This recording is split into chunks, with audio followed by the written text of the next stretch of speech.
So here's our glaze for our sticky buns or our caramel pecan rolls. So all this is corn syrup, melted butter, and a little brown sugar. And I just put this on the stove till it was melted. And now this goes down in our pans before the rolls do. So I'm just going to take this and I'm going to spread this down just about a 1/4 inch thick layer. We don't want it too sweet, because these rolls will actually be inverted after they bake. So here's my glaze. Now, just to make these have a little bit of texture to them, we're going to put pecans down.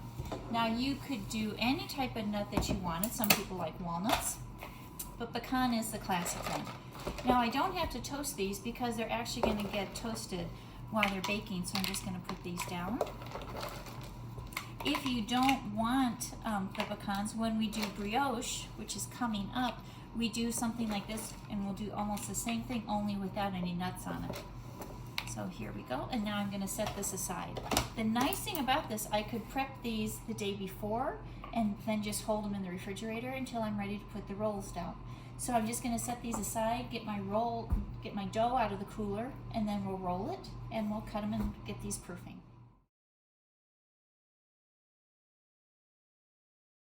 So I have my log, but now what I want to do is I'm going to cut these smaller because we do have this very sweet syrup.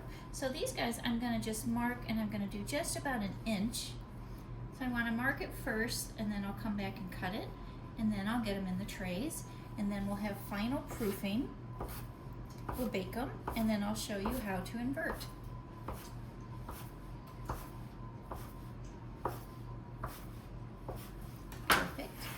So I'm going to go around the edge first.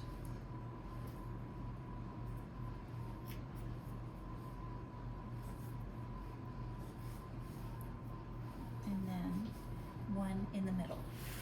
Perfect. I'm going to come back and do the same for this one.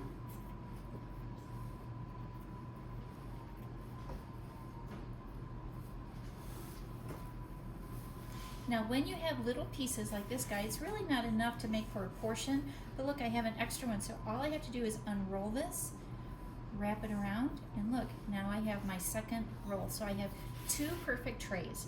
These are going to proof. I'm going to put them in the box for about 15 minutes.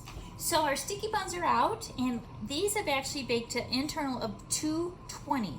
Now I went so dark with them because they look like they're really dark now, but when we flip them over, we had to take them high so that because this is the bottom, and when I invert them, you're going to see we want a caramelization on the opposite side. And they tend not to get that dark in color because the caramel syrup keeps them from really browning. So that's why I took them to so high as opposed to just the 180, 185.